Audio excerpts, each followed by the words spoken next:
അങ്ങനത്തെ ഞങ്ങളെല്ലാവരും കൂടെ വീടിനടുത്തുള്ള കുളം കാണാൻ വേണ്ടി പോവാണ് കേട്ടോ. ഈ മഴ സമയമാകുമ്പോൾ കുളമെല്ലാം നിറഞ്ഞിരിക്കുന്നുണ്ടാവും, ഒരുപാട് മീനും ഉണ്ടാവും. അപ്പോൾ അത് കാണാൻ വേണ്ടിയിട്ട് ഞങ്ങൾ പോകുന്നതാണ്. അപ്പോൾ ഒരുപാടായി ഈ വഴിയിലൂടെയൊക്കെ പോയിട്ട്, അപ്പോൾ എന്തായാലും ഒന്ന് പോകാമെന്ന് കരുതി. ഇനിയിപ്പോൾ സ്കൂൾ തുറന്നു കഴിഞ്ഞാൽ അവരാരും കിട്ടില്ല, എല്ലാവരും അവരുടേതായ തിരക്കിലാവും. അപ്പോൾ അങ്ങനെ 2 മാസത്തെ അവധിക്ക് ശേഷം അവരങ്ങനെ സ്കൂളിൽ പോകാറായി. എത്ര വേഗം അല്ലേ വെക്കേഷനൊക്കെ കഴിഞ്ഞത്. അപ്പോൾ അതേ വേനൽ കഴിഞ്ഞു, അടുത്തത് മഴക്കാലം തുടങ്ങി. അപ്പോൾ ഞങ്ങളിങ്ങനെ കുടയൊക്കെ പിടിച്ചിട്ടാണ് കേട്ടോ പോകുന്നത്. ഞങ്ങൾ പോകുന്ന വഴി നല്ല മഴയും പെയ്യുന്നുണ്ട്, അതിപ്പോൾ നിങ്ങൾക്ക് കാണാമല്ലോ. അപ്പോൾ ഞങ്ങൾ ഈ പാടത്തെത്തിയ സമയത്ത് ഇതാ ഇങ്ങനെ ഒരു സംഭവം ചെയ്തു കണ്ടപ്പോൾ പിള്ളേർ ആ വെള്ളത്തിലോട്ട് ഇറങ്ങിയിട്ടോ. നല്ല ചളി ഉണ്ടായിരുന്നു, സ്വാഭാവികം.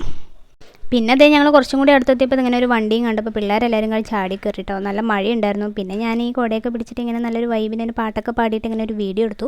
നല്ല രസമുണ്ടായിരുന്നു കേട്ടോ. പ്രകൃതി ഭംഗി ആസ്വദിക്കണം ആക്ച്വലി പാടത്ത് വരണം, പാടത്തല്ല പാലക്കാട് വരണം എന്ന് പറയുന്നത് ഏറ്റവും വലിയ സത്യമായിട്ടുള്ള. കുളത്തിലോട്ട് വരേണ്ട വഴി അടച്ചിട്ടുള്ളതുകൊണ്ട് ഞങ്ങളൊരു വീടിൻ്റെ ഫ്രണ്ടിൽ കൂടെയാണ് കേട്ടോ വന്നിട്ടുണ്ടായിരുന്നു. പിന്നെ ആ വീടിൻ്റെ ഓണറും കൂടെ ഉണ്ടായിരുന്നു. അപ്പോൾ പിന്നെ പേടിക്കേണ്ട കാര്യമില്ലല്ലോ.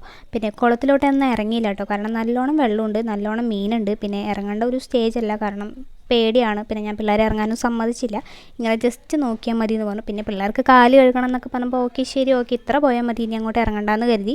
പിന്നെ ഇന്നത്തെ വീഡിയോ ഇത്രയേ ഉള്ളൂ. അപ്പോൾ ഇനിയും വിശേഷങ്ങളായിട്ട് വരാം. അപ്പോൾ ടാറ്റാ.